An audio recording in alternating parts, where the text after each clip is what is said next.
Tayo pong lahat ay dumulog sa ating Panginoon. Tayo po ay manalangin. Our Father in heaven, we worship you and we honor you, Lord.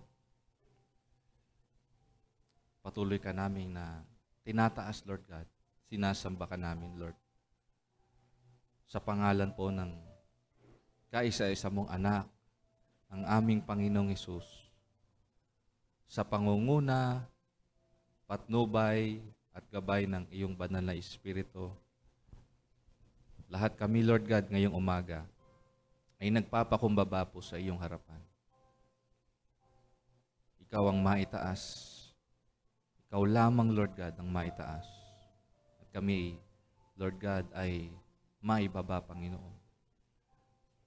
Lord, sa umagang ito, Panginoon, pahintulutan mo po na ang mga puso at isip namin, Lord God, ay maging malinis, Lord, sa pamamagitan ng kapangyarihan ng dugo ng Panginoong Hesukristo at sa kapangyarihan po ng iyong banal na Espiritu. Hinihingi namin ng kapatawaran, Lord, ang lahat ng aming kapabayaan, Panginoon. Ang lahat ng aming kasalanan, Lord. Patawarin mo kami, Panginoon, sa aming mga nagawa, naisip o nasabi, Panginoon, na hindi ayon sa iyong kalooban. Linisin mo po ang bawat isa sa amin na naririto, maging sa lahat, Panginoon, ng manonood at nanonood sa live stream at maging sa replay, Panginoon, ng gawain na ito. Pagpalain mo po ang iyong salita na amin pong pag-uusapan ngayong umaga. Maihayag ang katotohanan ng iyong salita, Lord, sa puso't kaisipan namin, Panginoon, sa tulong lamang ng iyong banal na Espiritu. Itago mo po kaming lahat sa likuran ng iyong kaluwalhatian.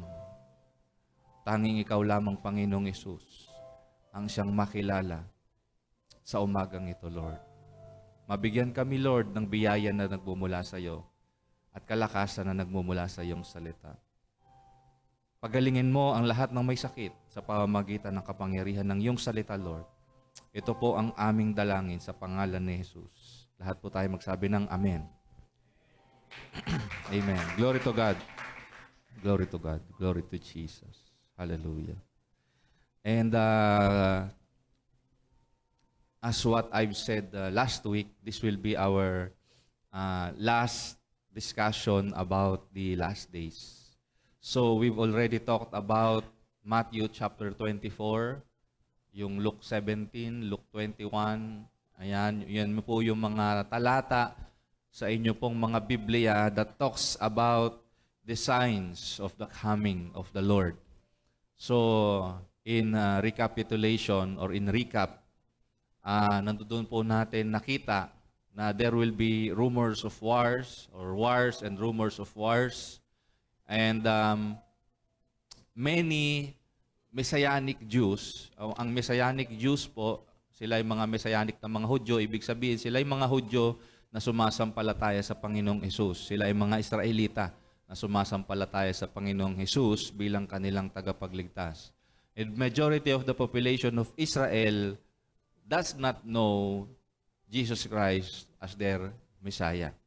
So these Messianic Jews, who some of them are rabbis, including Rabbi Jonathan Cahn and some other prophets, ay nagsasabi po na kung ang Israel po ngayon o ang mga Hudyo ay nakakaranas ng persecution, okay, huwag kayong mabigla kung in future time, Kristiyano naman ang susugurin ng mga ito. Naunawaan po ninyo. Because Christians, majority of the Christians supports Israel because of the Bible, what is written in the scriptures. So, if the Jews and the Israelites are being persecuted, dapat alam po ninyo na po pwede na kayo yung next. Po pwedeng tayo yung next. Naunawaan po ba ninyo? Jesus was persecuted. The apostles were persecuted. Their disciples were persecuted. Naunawaan po ba ninyo? Ang sabi sa Bible in 2 Timothy chapter 2, mayroong verse doon, those who want to live godly in Christ will suffer persecution. Okay? O, bubuklatin po natin. 2 Timothy chapter 2.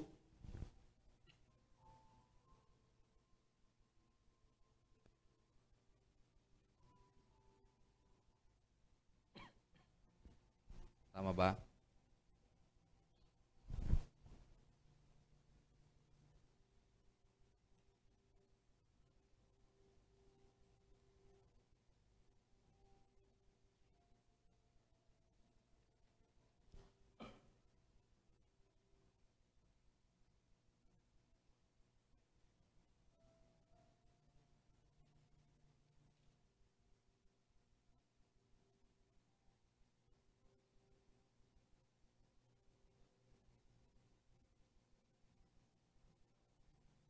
Kita niyo na ba?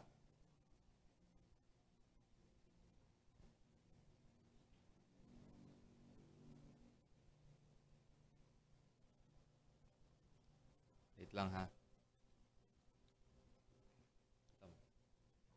Those who want to live godly in Christ will suffer persecution. Oh. 2 Timothy.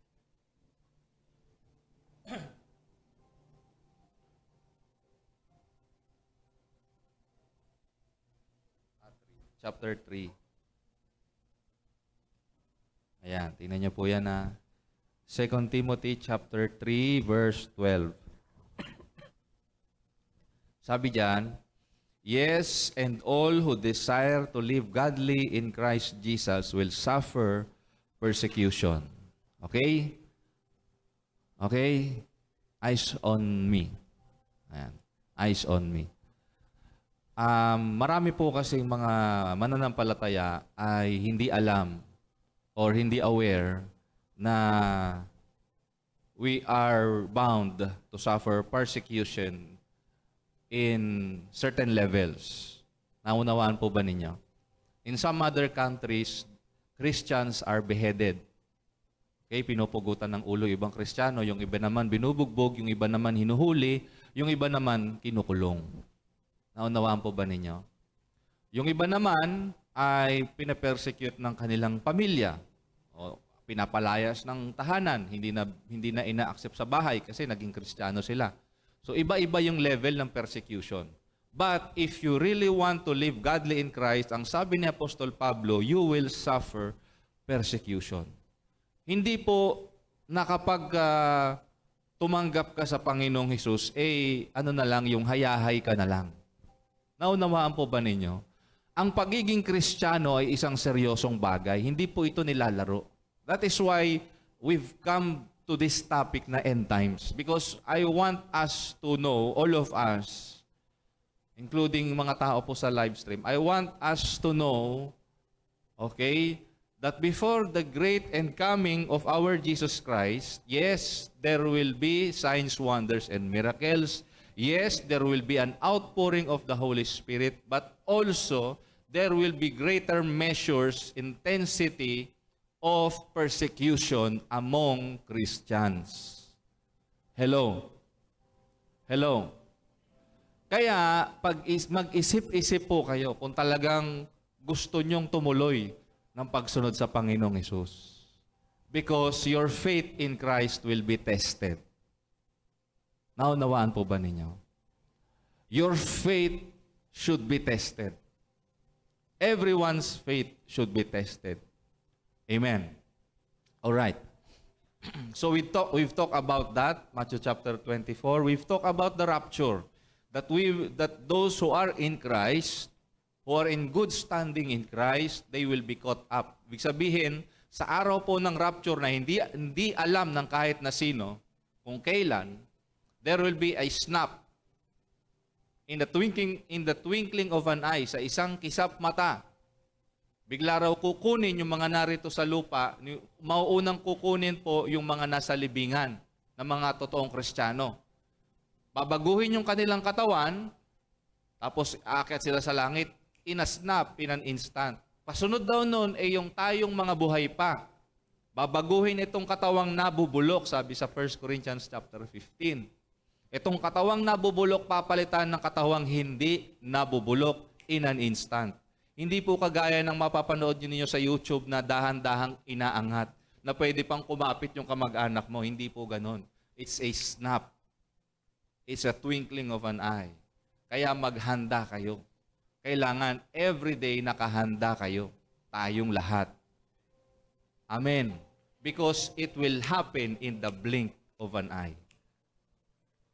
Hindi mo yan malalaman kung kailan.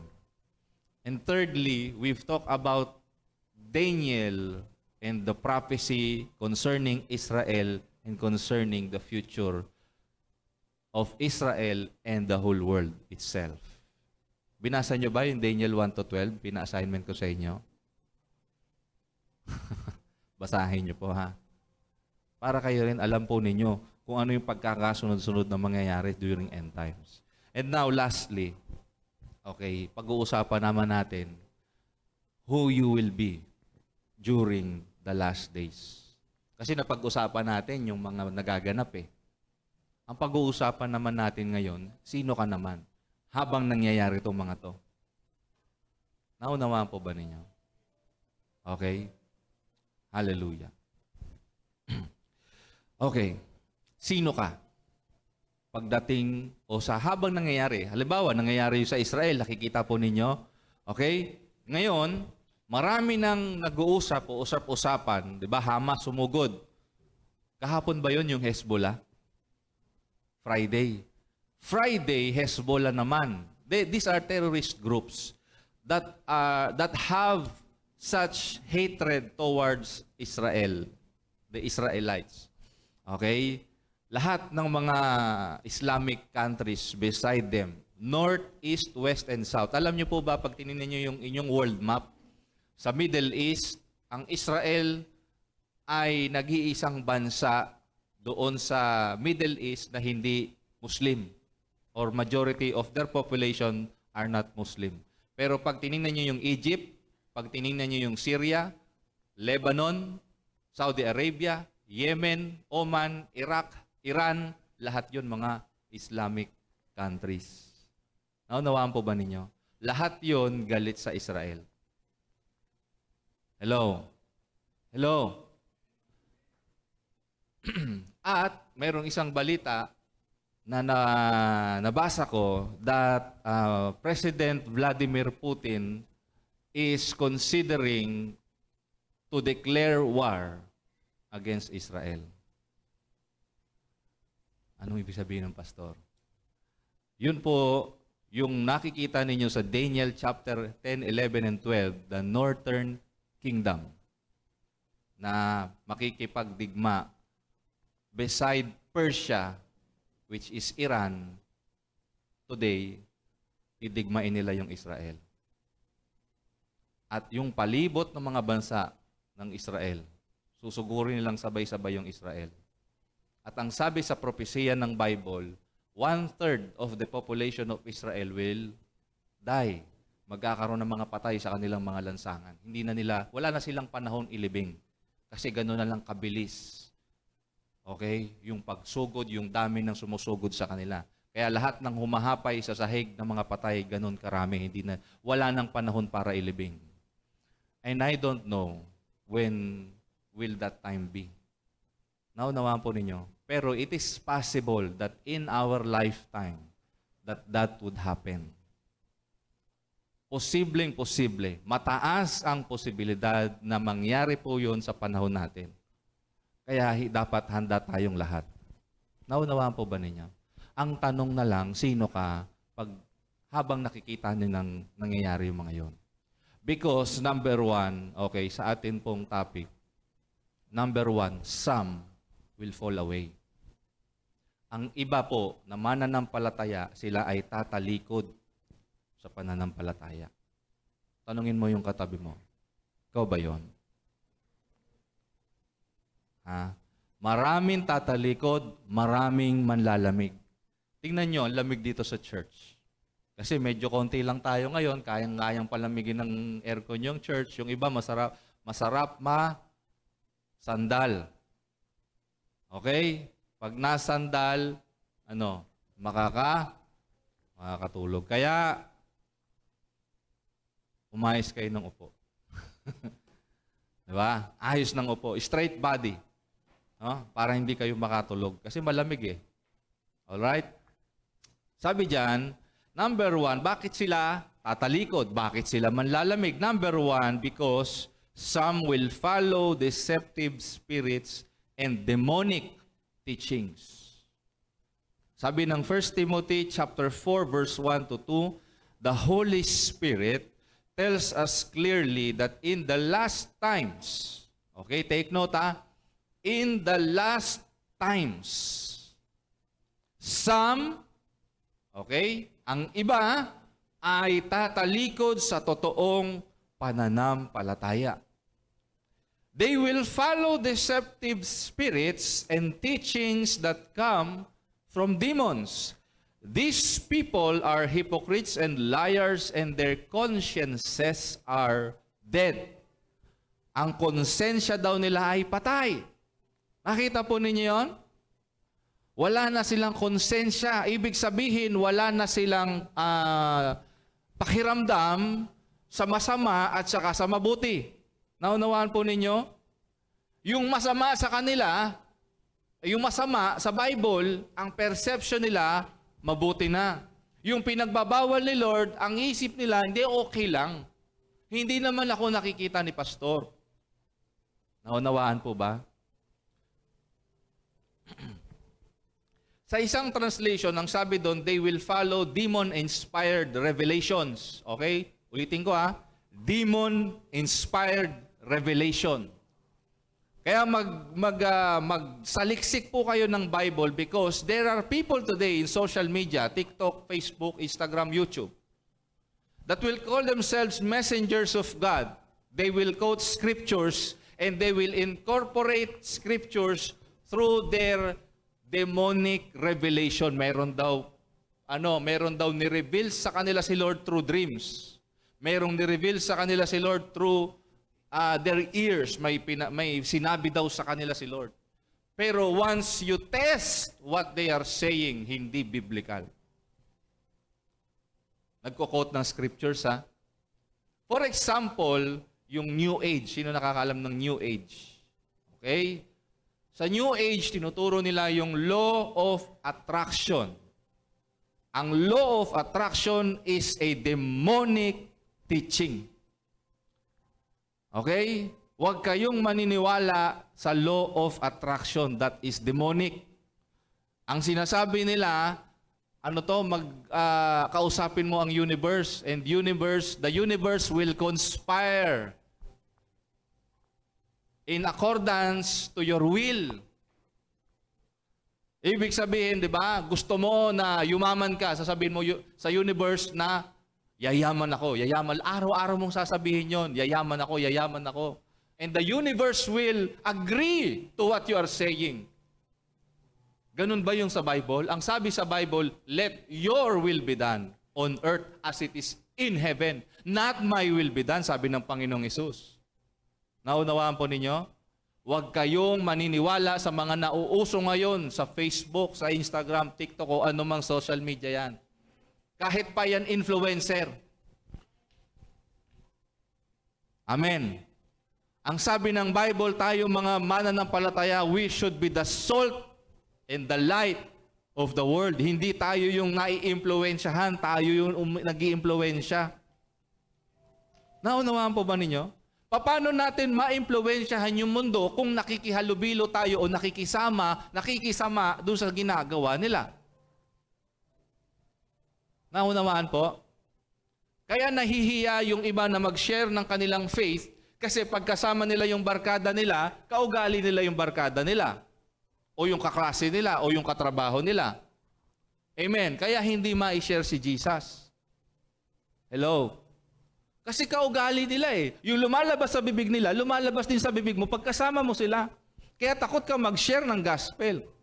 Nahihiya ka mag-share ng gospel. Kasi alam nila na ganun ka eh.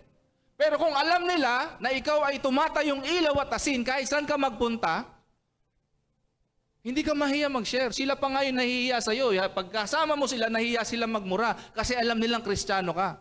Pagkasama ka nila, nahihiya sila magpatugtog ng worldly music kasi tumatayo ka, tinitindigan mo yung salita ng Diyos.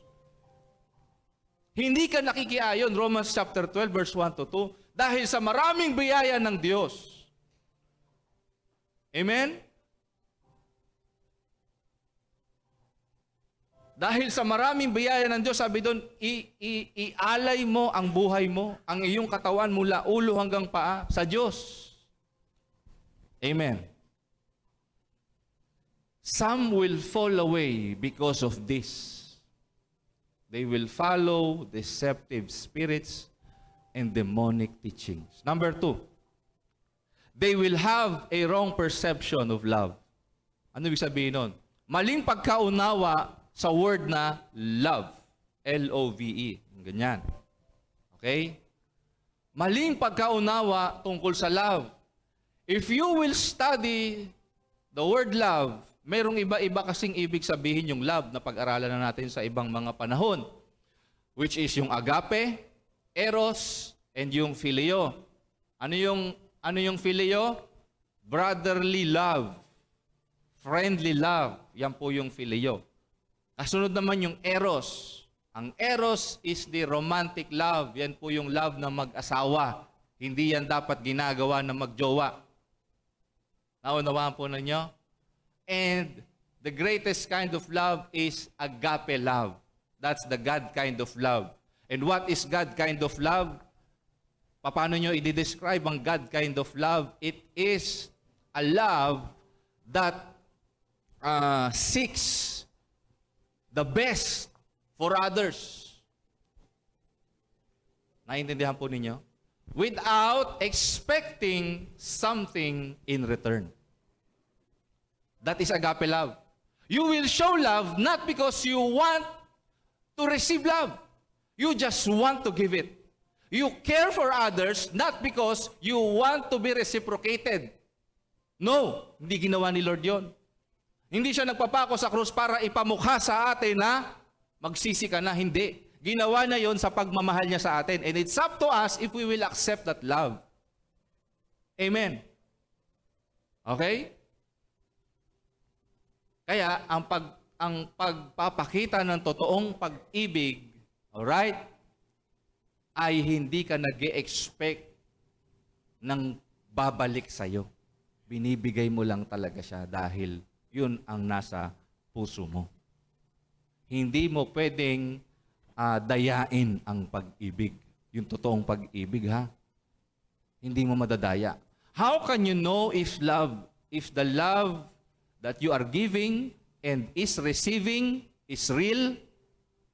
Paano mo malalaman kung yung pag-ibig na binibigay mo, tinatanggap mo ay totoo? Basahin mo yung Bible mo. Love is kind. Love is patient. Love is long-suffering. Hindi siya mayabang. Hindi siya mapagmataas. Hindi siya natutuwa sa mga mali. Amen. Hindi siya mainggitin. Hindi siya selusin. Saan nyo mababasa yon? 1 Corinthians chapter 13, verse 4 hanggang verse 7.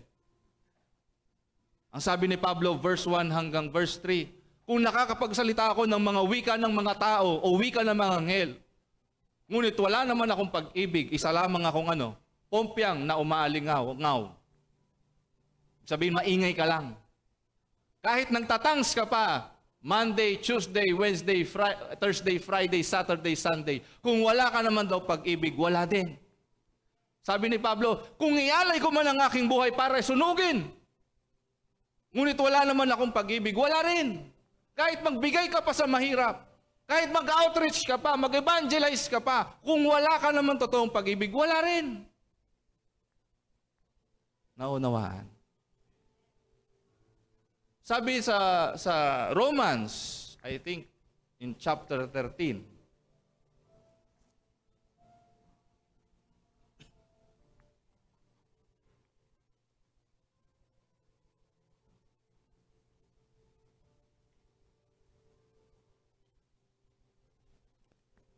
saan ba yun?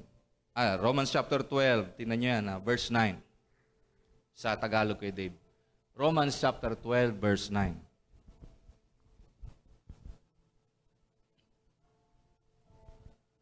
Pwede ba sa yung lumang translation, yung isa pa, yung ang Biblia? Ayan. Tingnan nyo ha. Tingnan nyo, tingin. Ang pag-ibig ay maging walang pagkukunwari. Let love be without hypocrisy.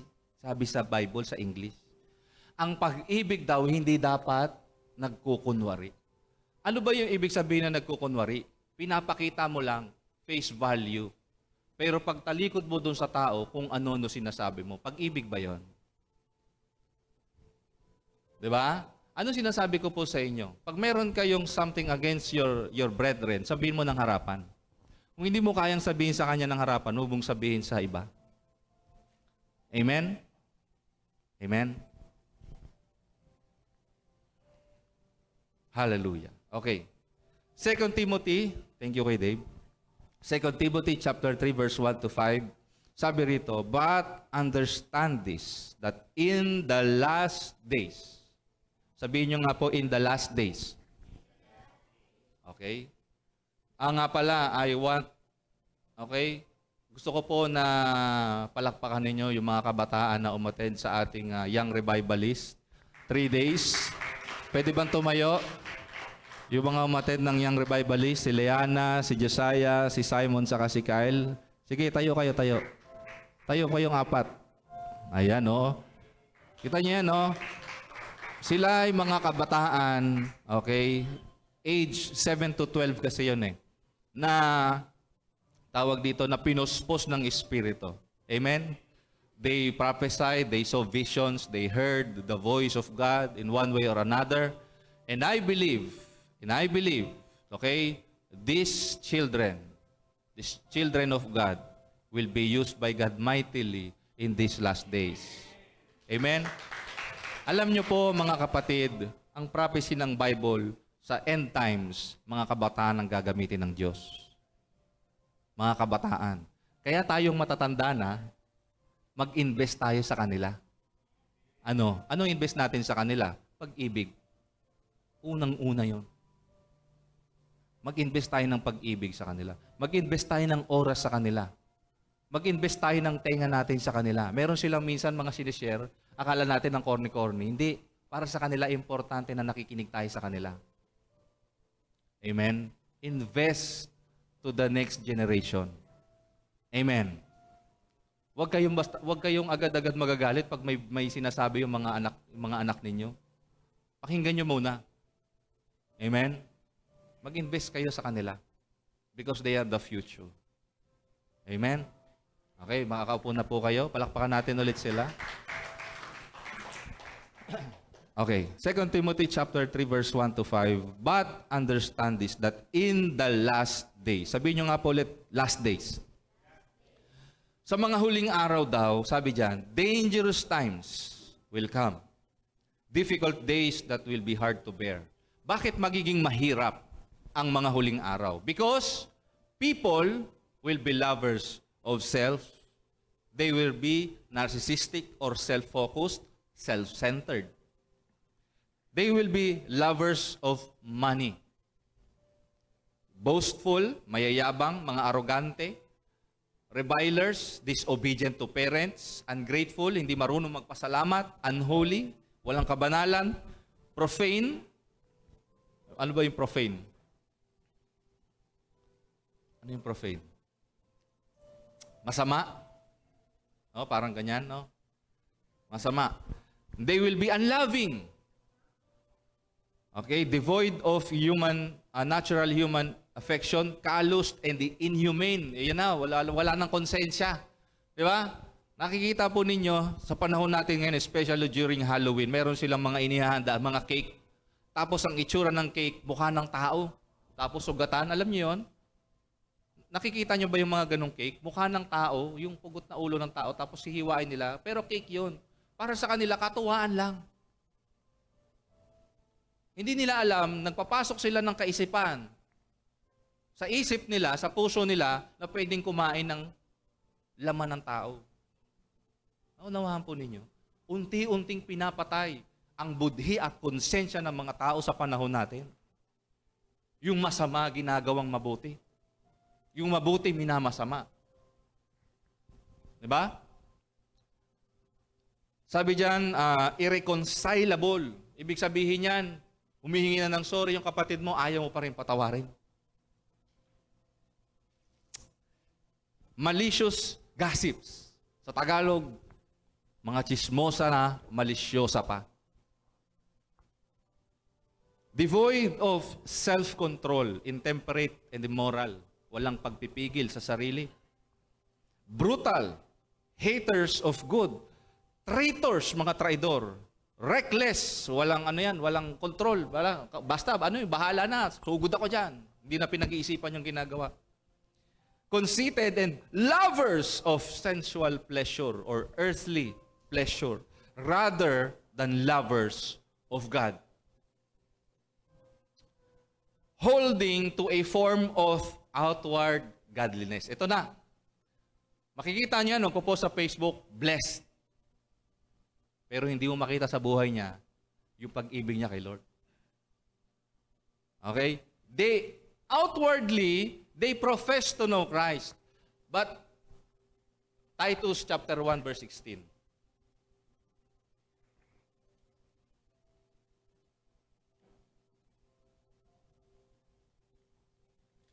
Sabi diyan,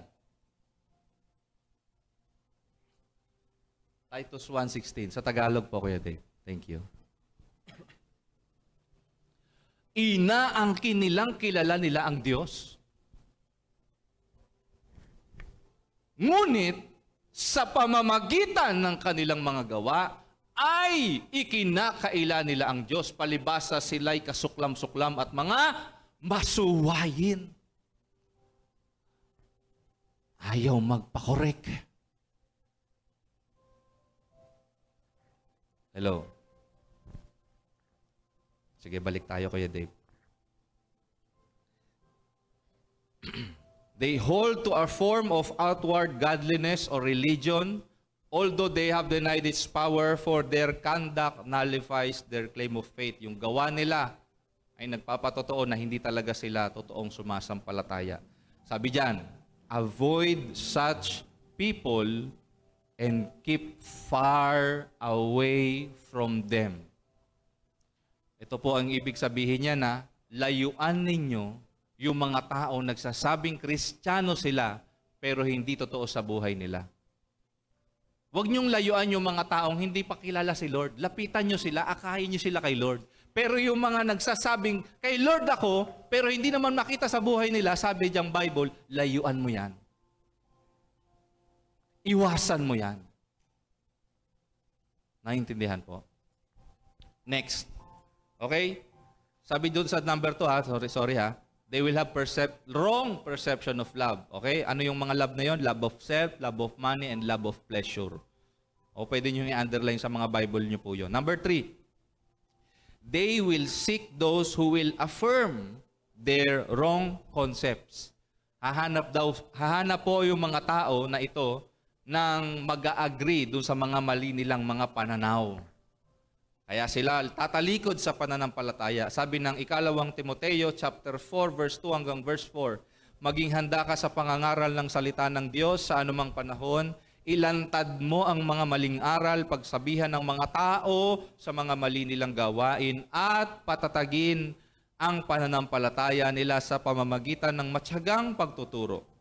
Sapagkat darating ang panahon na ayaw nang makinig ng mga tao sa tamang aral. Sa halip, hahanap sila ng mga gurong magtuturo lamang ng gusto nilang marinig para masunod nila ang kanilang layaw. Hindi na nila pakikinggan ang katotohanan at babaling sila sa mga aral na gawa-gawa lang ng tao. Alam niyo po ba yon? Nauuso sa Facebook yung mga quotes, 'di ba? May mga quotes ng ibang tao, tapos i-quote din nila sa Facebook nila, ganyan-ganyan, ganyan-ganyan. 'Di ba? Yun na yung ano nila, yung pinanghahawakan nilang ano, motto in life. Hindi na yung Word of God. Naunawaan po ba? Okay. Ang sabi diyan, ang bilin ni Pablo kay Timoteo ay maging handa sa pangangaral ng salita ng Diyos sa anumang panahon. Okay? Ito na po yung panahon na marami po yung manlalamig at tatalikod. Naintindihan po ninyo? Kasabay nung nangyayaring gera sa Israel, kasabay po niyan yung maraming mananampalataya na manlalamig. Kasi nakasulat sa Bible yun eh. We are in the last days. We are in the end times. Naunawaan po ba ninyo? Before the pandemic ended, actually during pandemic, ito lagi ko sinasabi sa inyo, hanapin ko lang yung teaching ko na yun, share ko sa inyo. Okay, during pandemic, sinabi ko po yun by the, I think, okay, by the influence of the Spirit in me. I've said sa isang live stream ko po noon during pandemic that after pandemic, okay, unti-unti nyo pong makikita yung, tawag dito, yung distinguishing factor between true Christians and the fake Christians. Makikita nyo na po yun. At kitang-kita na ngayon yan. Wala nang gray areas, wala nang middle. Kung mainit ka, mainit ka. Kung malamig ka, malamig ka. Amen? Ang kailangan mong gawin, mamili ka.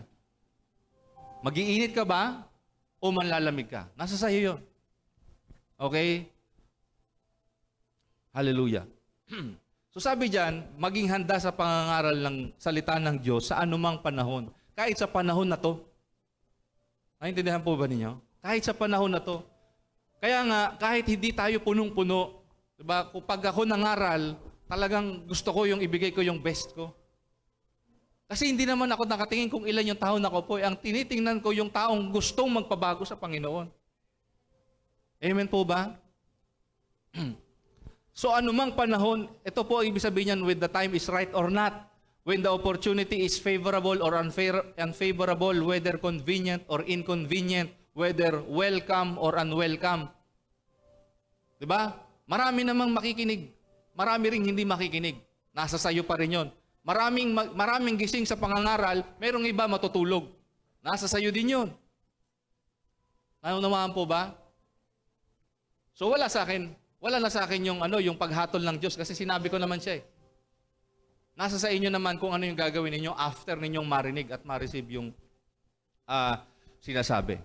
Sabi diyan sa Kawikaan o Proverbs chapter 1 verse 29 hanggang verse 30, dahil ayaw ninyo na tinuturuan kayo at wala kayong takot sa Panginoon, tinanggihan ninyo ang mga payo ko at minasama ang aking pagsaway sa inyo.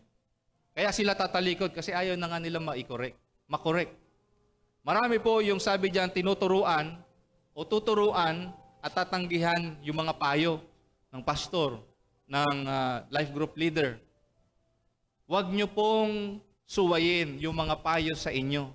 Kasi hindi po yun para sa amin. Para sa inyo po yun. Kaya maghanda-handa po kayo kasi iisa-isahin namin kayong kausapin. Papayuhan namin kayo. Tuturuan namin kayo isa-isa, hindi lang tuwing Sunday service. Iniisa-isa na namin kayo. Napapansin po ba ninyo?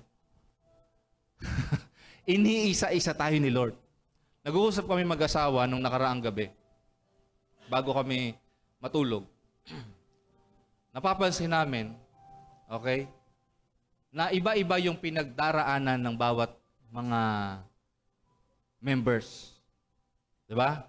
Iba-iba. May matindi yung pinagdaanan, mayroon ito pinagdaanan. Diba? Sabi namin, napansin namin, ito yung panahon ng pruning sa ministry. Alam ba yung pruning stage? Diba, halimbawa, merong tanim na ubas. Yung isang sanga niya na nagbubunga, ang gagawin po doon, puputulan ng sanga para mas lalo siya pang mamunga. Ganon po sa buhay nating mga Kristiyano. Ganon din sa buhay sa ministry. May mga taong pinuputol ni Lord para mas lalong mamunga yung ministry. Kaya hindi po tayo dapat matakot na minsan merong mga nawawala. Kasi season talaga yon sa ministry. Amen po ba?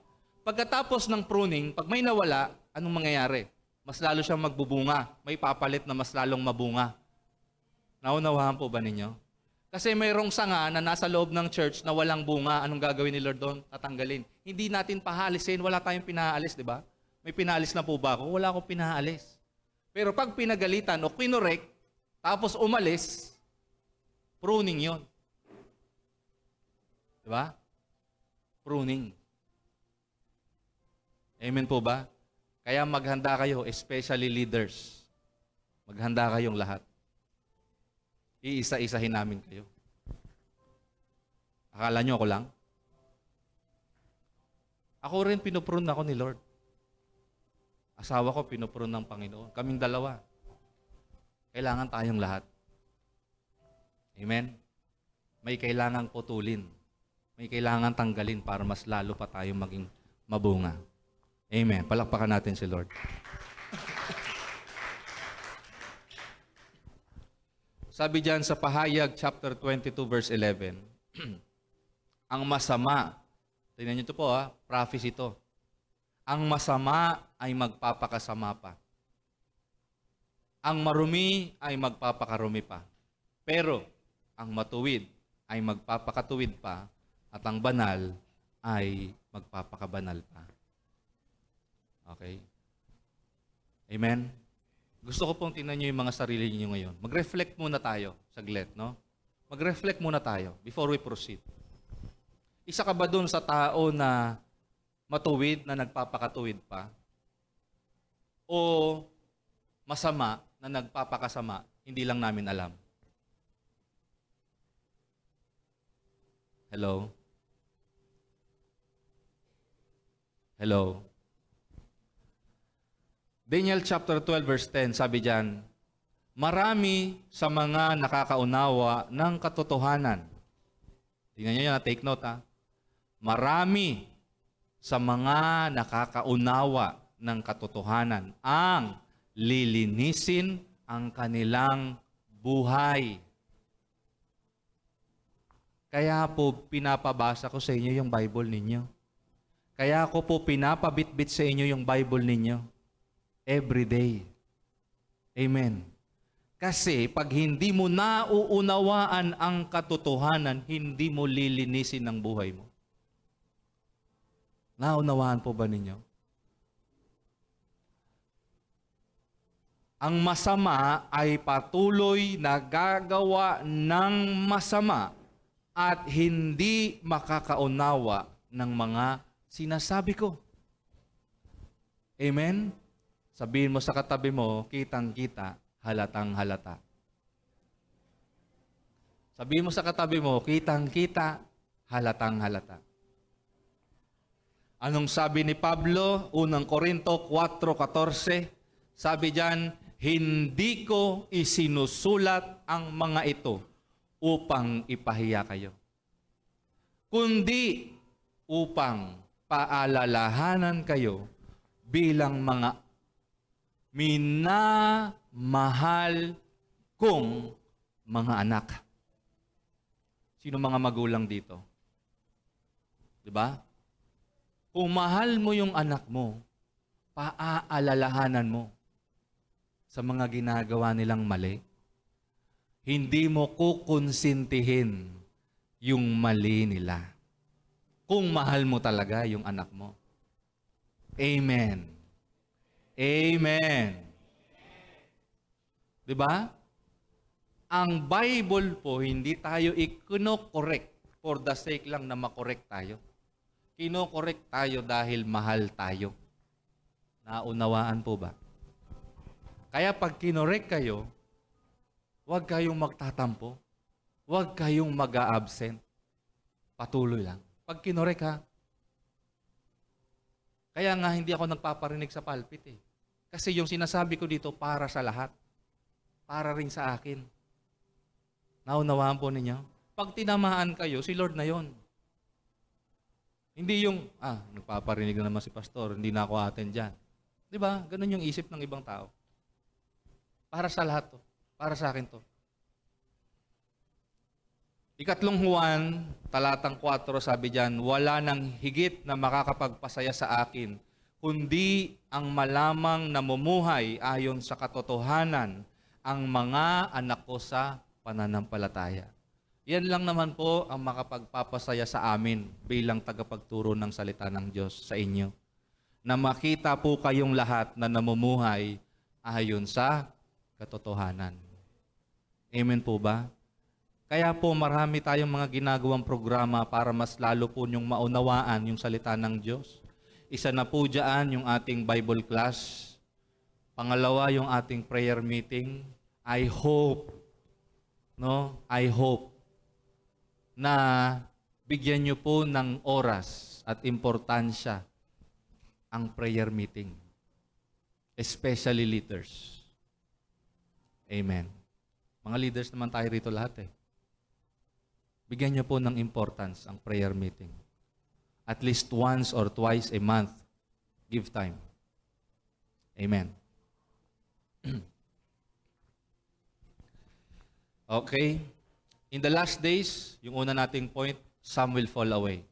But the good news is, some will be on fire. Sabi mo sa katabi mo, ikaw yun. Amen. Some will be on fire. Number 1, because they will be filled. Sabi mo sa katabi mo, you will be filled. Sabi mo sa katabi mo, you will be filled with the Holy Spirit.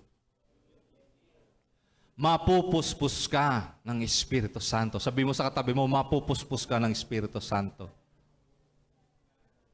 Amen?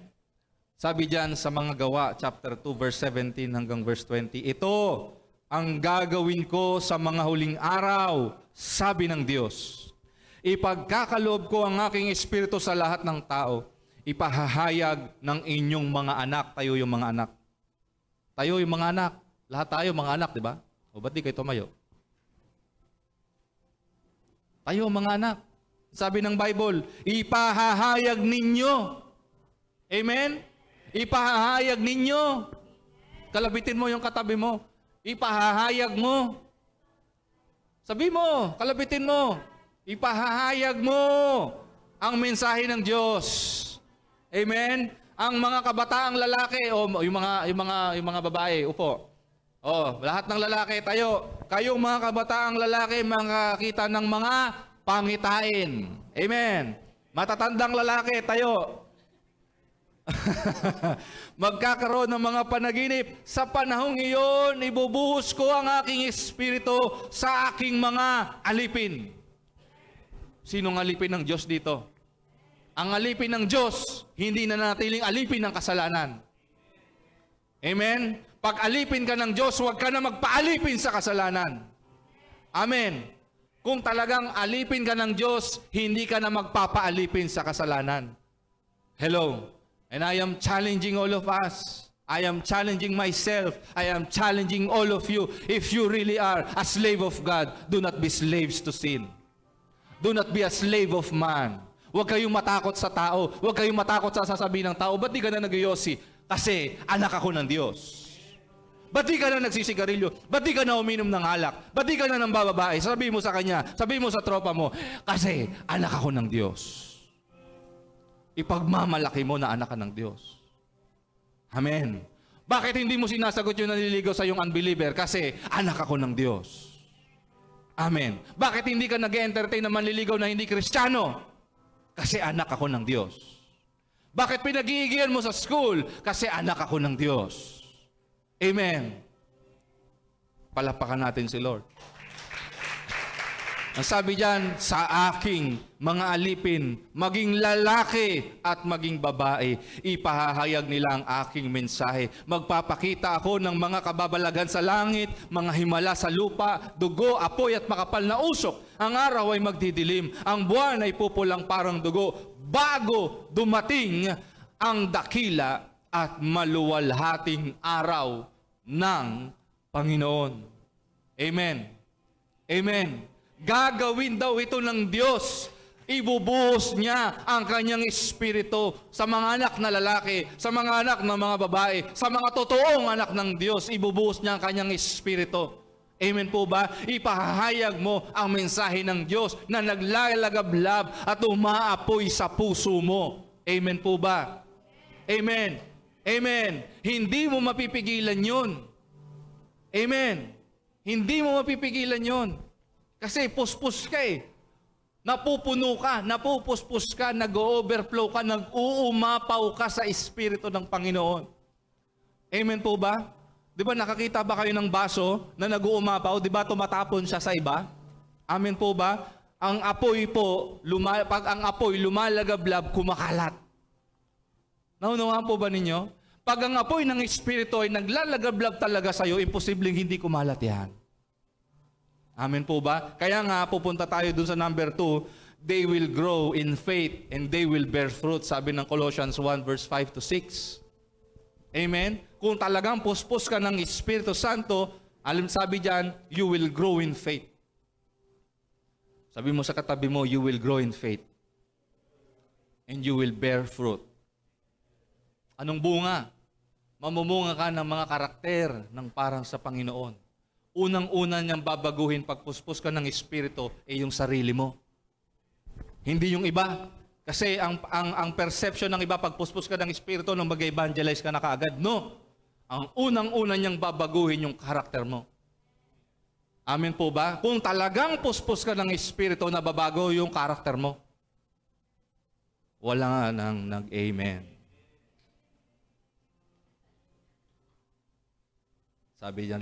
Sabi nila, ang sakit, pastor.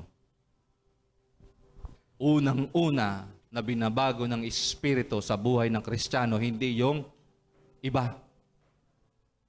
Tayo muna. Sabi mo sa sarili mo, ako muna. Ako muna dapat yung mabago. Yung pag-iisip ko muna yung mabago. Kaya nga next Sunday, ang topic ko po, repentance.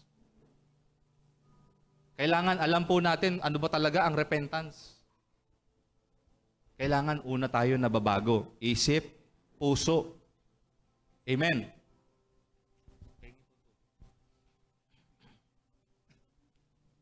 Number 3, ito na.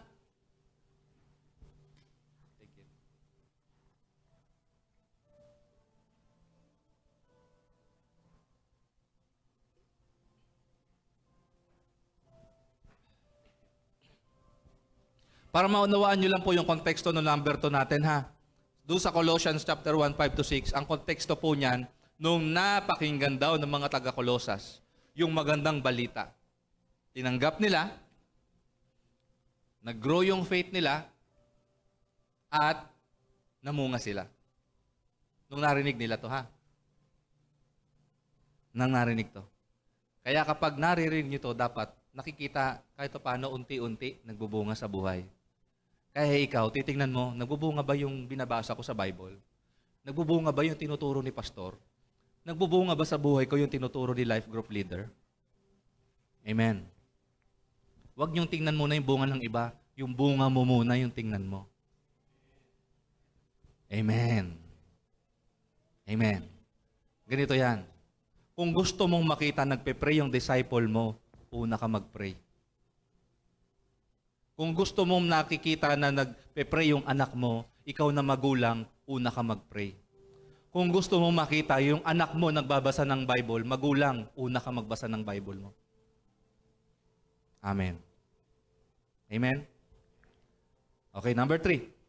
Sabi diyan, they will have evident and spreading faith. Amen. Ang totoong puspos ng Espiritu, kitang-kita at halatang-halata. Evident and spreading. Amen. Sabi diyan sa unang Thessalonica chapter 1 verse 8. Sapagkat mula sa inyo, sabi ni Pablo, lumaganap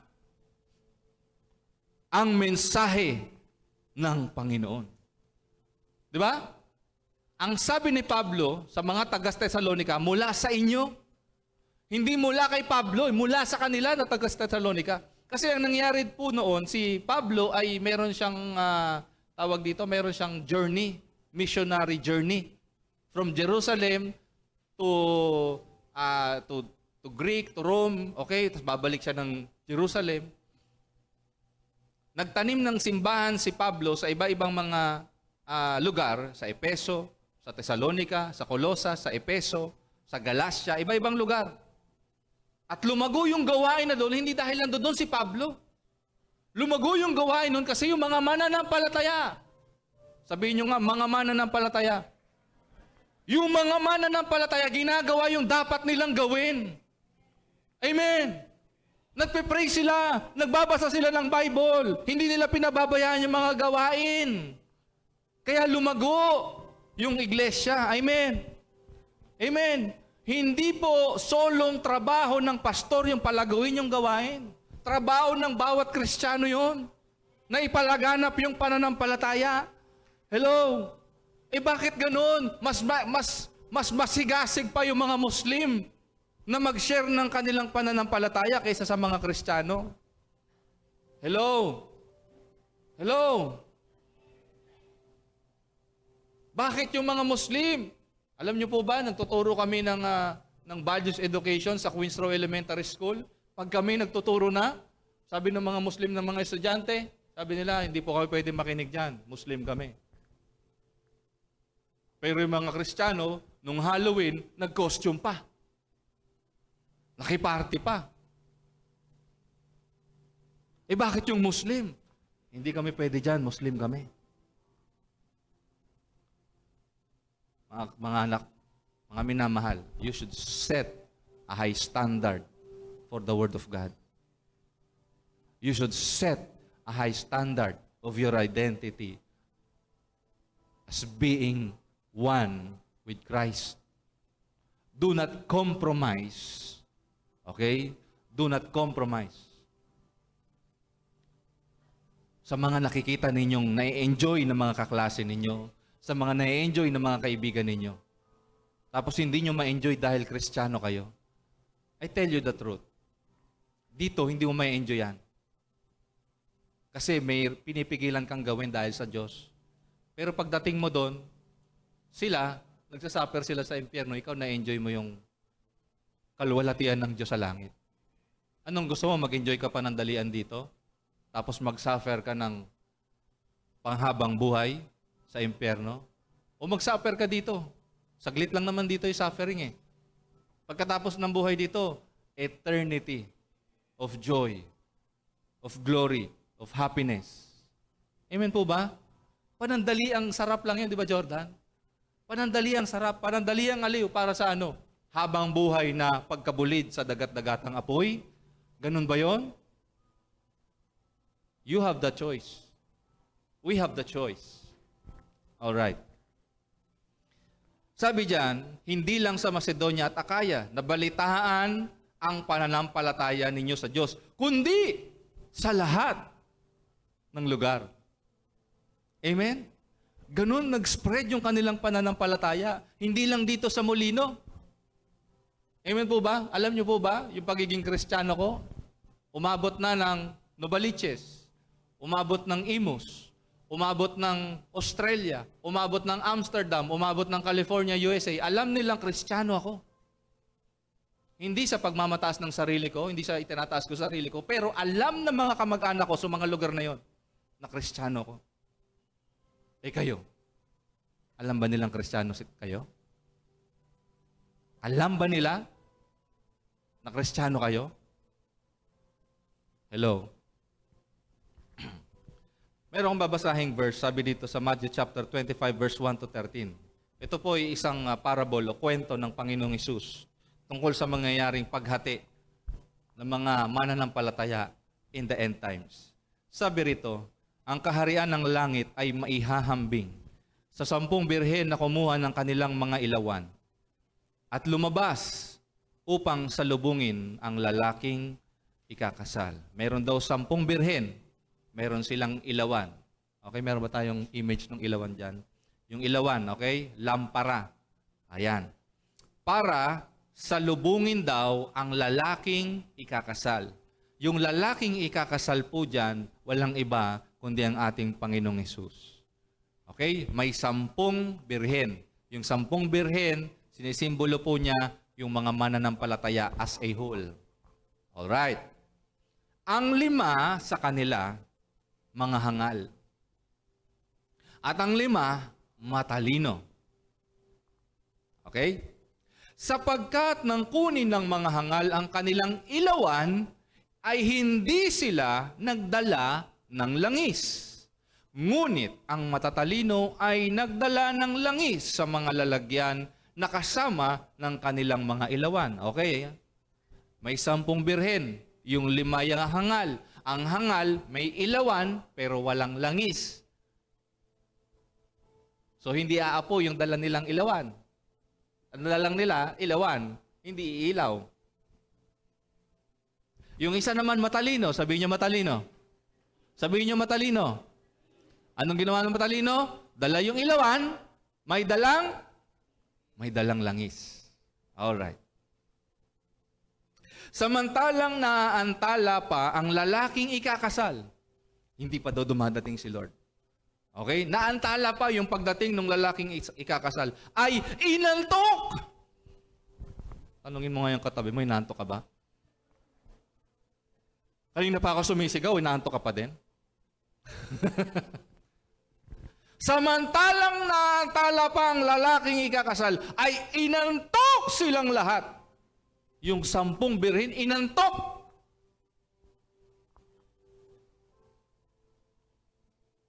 Nakatulog. Subalit ng hating gabi na ay may sumigaw, narito na ang lalaking ikakasal, lumabas kayo upang salubungin siya. Yung sinasabi po dyan na sumigaw, okay? Sumigaw ng hating gabi, hindi po yun may announcement na, oy, may sisigaw mamaya. Wala. Pag sumigaw, yung huling, yung anghel, yung binabasa natin noong nakaraan, pag sumigaw yun, walang oras yun. Bigla na lang siyang sisigaw, andyan na si Lord, pak! Ganun na. Narito na ang lalaking ikakasal, lumabas kayo upang salubungin siya. Bumangon lahat, tingnan nyo ha, tingnan nyo. Bumangon lahat ang mga birheng iyon at iniayos ang kanilang mga ilawan. Okay yung 10 nagising. Alright? Nagising. Iniayos yung ilawan. Sinabi ng mga hangal sa matalino, bigyan nyo kami ng inyong langis sapagkat namamatay na ang ilawan namin. Ngunit sumagot ang matalino na nagsasabi, maaring hindi sapat para sa amin at para sa inyo. Kaya't pumunta kayo sa mga nagtitinda at bumili kayo ng para sa inyo. Andyan na si Lord. Okay. At habang pumupunta sila upang bumili, dumating ang lalaking ikakasal. Di ba? Andyan na eh. Ang ginawa nila, bumili pa sila. Saka lang sila natutong lumuhod sa prayer. Saka lang sila umattend sa mga prayer meeting. Saka lang sila umattend sa mga gawain sa iglesia. Saka lang sila nagpakasigasig, mag-evangelize. Andiyan na si Lord. Malapit na. Anong sabi dyan? Habang pumupunta sila upang bumili. Yung isang half nung may ilawan, nakahanda na sila. Naintindihan po ba ninyo? Ang mga nakapaghanda ay pumasok na kasama niya sa piging ng kasalan at isinara ang pintuan. Ito po yan. Pagkatapos ay dumating naman ng ibang mga birhen, nagsasabi, Panginoon, Panginoon, pagbuksan mo kami. Ngunit sumagot siya at sinabi, katotohanan ang sinasabi ko sa inyo, hindi ko kayo nakikilala. Kaya maging handa kayo sapagkat hindi nyo nalalaman ang araw o ang oras. Amen? Ano ulit yung 10 birhen? Mga mananampalataya. Nahati yung mga mananampalataya. Yung isa, may ilawan, pero walang langis. Ano ibig sabihin ng ilawan? You have a form of godliness, but empty. Yung isa naman, may ilawan at may langis. Totoo yung kanilang pagiging Kristiyano. Ito walang laman. puro bunganga lang. Naunawaan po ba ninyo? Naunawaan po ba? Itong walang langis, it can appear na mag-aapoy siya. Kaya lang, wala eh. Hindi talaga. Itong isa, dahil may langis, totoo siyang mag-aapoy. Amen po ba? Magliliwanag siya kahit madilim. Amen. Kaya sabi rito sa Levitico chapter 6 verse 13, hayaang laging may apoy sa altar. Hindi ito dapat pabayaang mamamatay. Tanong ko sa inyo, may apoy ba yung altar ninyo? Nag-aapoy ba yung mga altar ninyo? Hindi po yung altar na mayroong mga santo ha. Hindi yun ang sinasabi ko. Kayo mismo. Nag-aapoy ba kayo yung prayer life ninyo sa inyong mga tahanan? Amen. Nag-aapoy ba yung iyong mas hidhing paghanap sa Diyos araw-araw? Nag-aapoy ba yung iyong damdamin para makadaupang palad siya araw-araw? Amen. Sabi diyan, ang apoy sa altar hindi dapat mamatay. Huwag mong pabayaan na bukas hindi ka mananalangin sa umaga kasi pagod ka ng linggo. Huwag mong papayagan mamayang gabi hindi ka makapanalangin, hindi ka makapagbasa ng Bible kasi busy ka, kaka-scroll. Kung ano man yung ini-scroll mo. Naintindihan po ba ninyo? Huwag daw pabayaan na mamatay ang apoy sa altar. At panghuli nating verse, 1 Thessalonians chapter 5 verse 19, huwag ninyong patayin ang ningas ng Espiritu. Tayong lahat ay tumayo.